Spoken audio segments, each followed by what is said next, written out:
Dr. Jessica Ashe here. Today, I have the honor of interviewing Eddy Dishueme about poverty in Africa. Currently, Eddy is the Vice President for Support Services for Augusta, an international healthcare software company. Thank you for being here with me today, Eddy. Thank you, Dr. Ashe. So, the first question that we were going to talk about is what impacts of poverty in Africa do you see? Well, it's something that you have to break down. Okay. Because usually we look at poverty, we don't look at effects and causes as the same thing. What Africa has today is a lack of access to a lot of things. Access to healthcare, to water, clean water, access to electricity, access to even a good government.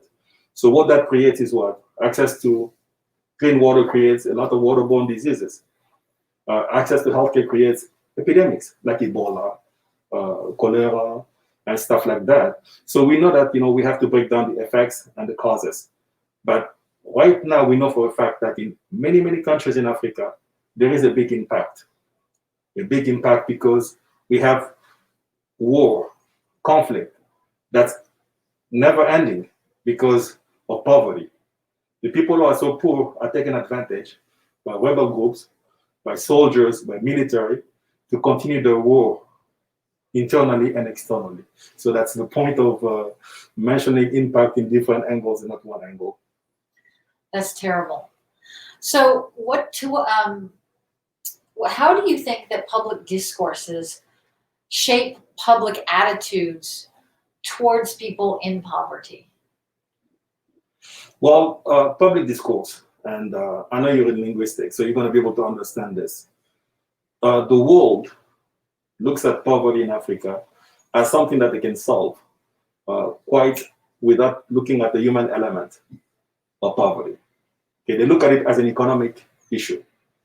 Poverty has a lot of angles, as I said. You have economic poverty, political poverty, cultural poverty, you have social poverty. It's not one aspect. Many discourses. Many discourses. Yes. So all these discourses don't take into account the human element.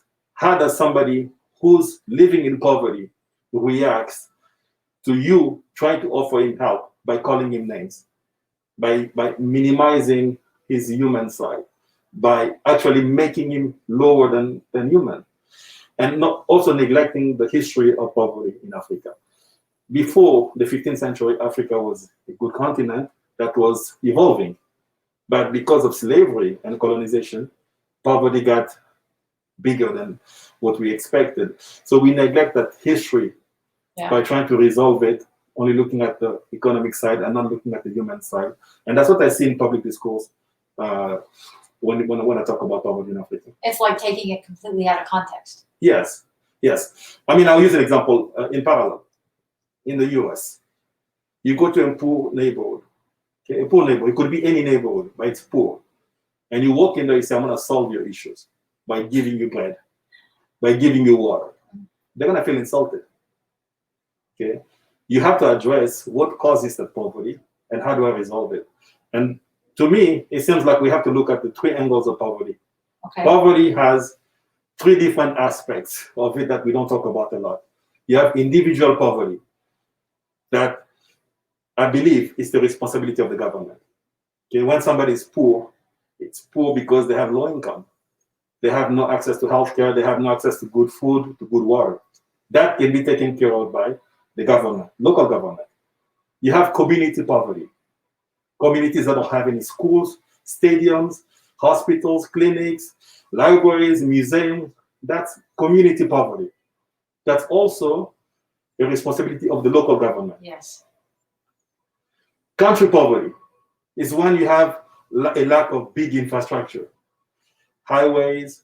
You don't have like water plants, power plants, big airports. That's a country poverty. That's what the world looks at in trying to help Africa. The World Bank, the IMF, they all look at only country poverty. So they want to finance that side of the country so that people can emerge out of poverty. They neglect the other two. Because once the money makes it into Africa, most of the time it goes into people's pockets. So that's why it's a complex issue, but we have to look at all these different angles. So that's why the money that has gone into many countries in Africa isn't actually building roads or water systems. Exactly. Because first of all, there is also a lack of understanding inside the government in Africa. They have no planning. I mean, it's hard to generalize, but the reason why we generalize is because we see a lot of countries acting the same way. Okay, they have no planning. The planning that I'm talking about is what? You get into power today in Africa, in a country like I came from, the Congo. Your plan has to be that from 0 year to 5 years, I have to resolve the individual poverty, meaning I have to increase the country's coffers, income. Money has to go into the bank so I can increase people's salaries, so that money can increase the social welfare, the social fabric of the country. That's 0 to 5 years. 0 to 10 years, okay? Maximum 5 years. You have to increase the community poverty. You have to reduce it by using the money that you increased in the beginning to build stadiums, hospitals, clinics, schools, anything that's locally built. And 10 years to 25 years, then you can, make sure you finish the big infrastructure, the highways, the ports, the airports, the big power plant, the communication system, so people have internet, Wi-Fi, and all that. But what happens is that the government that takes over in Africa, as soon as they get in, they use what I call propaganda government.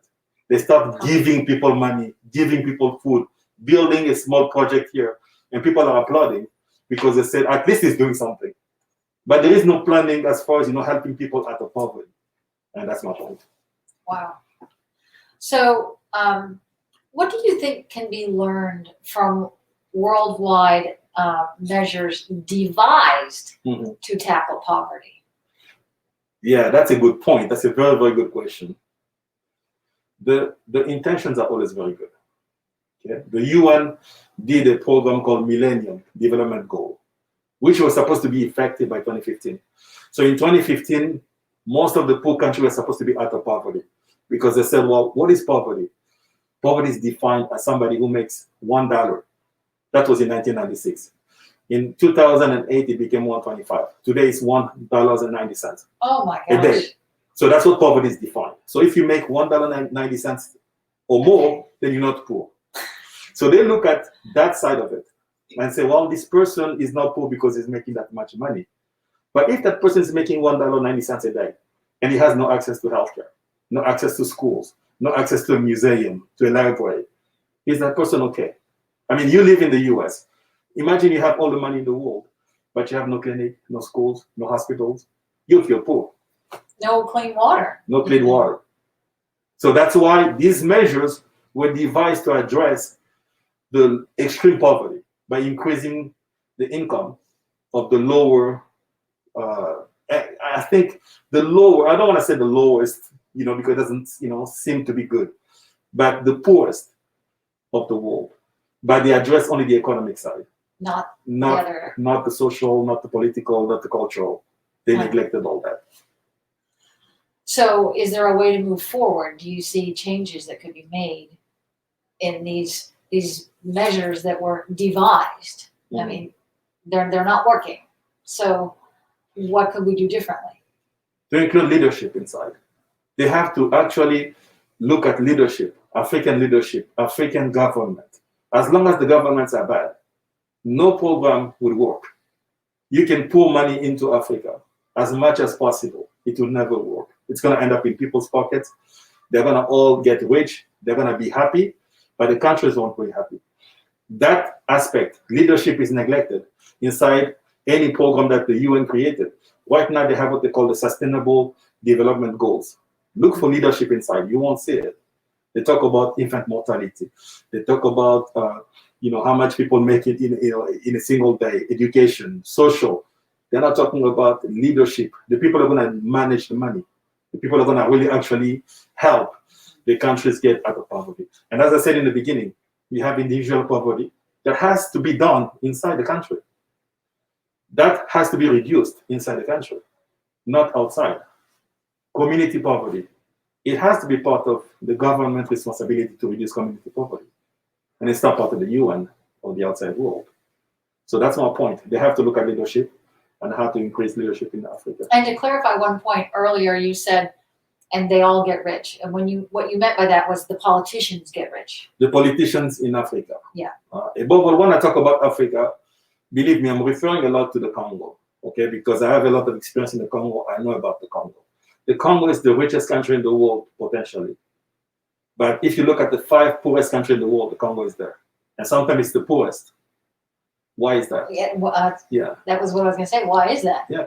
Well, if I have to talk about my plan Yes. to get the Congo out of poverty, and I'm talking about the Congo, is the first time you take power in a country like the Congo, you have to monetize the mines that are in the Congo, the resources.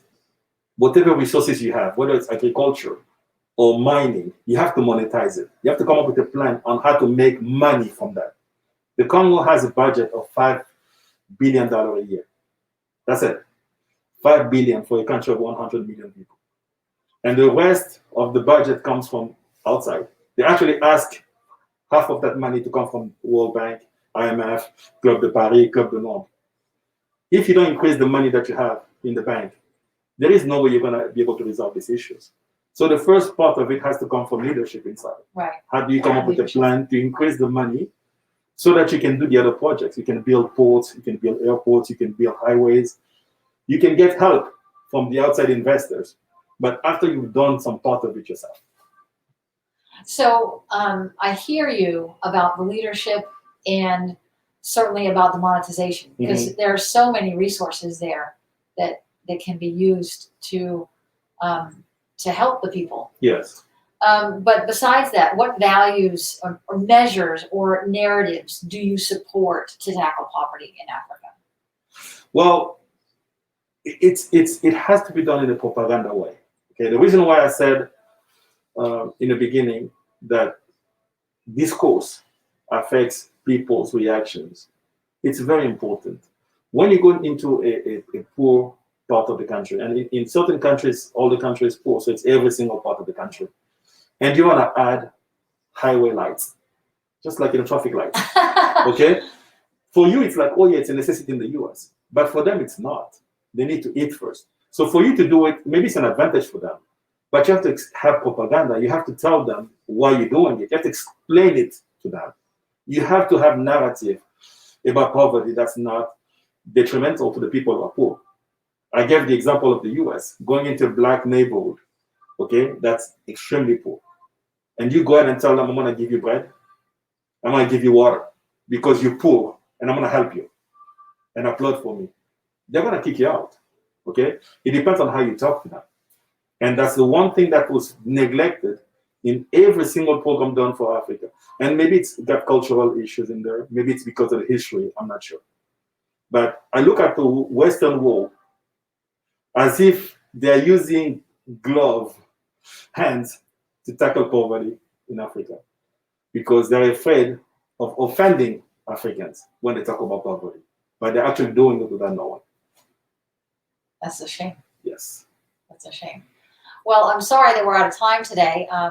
I think I'd love to continue this conversation another day. Yes. You'll come back? I will for sure. Okay. Thank you, Jesse. Thanks for being here. Take care. Bye-bye. Bye-bye.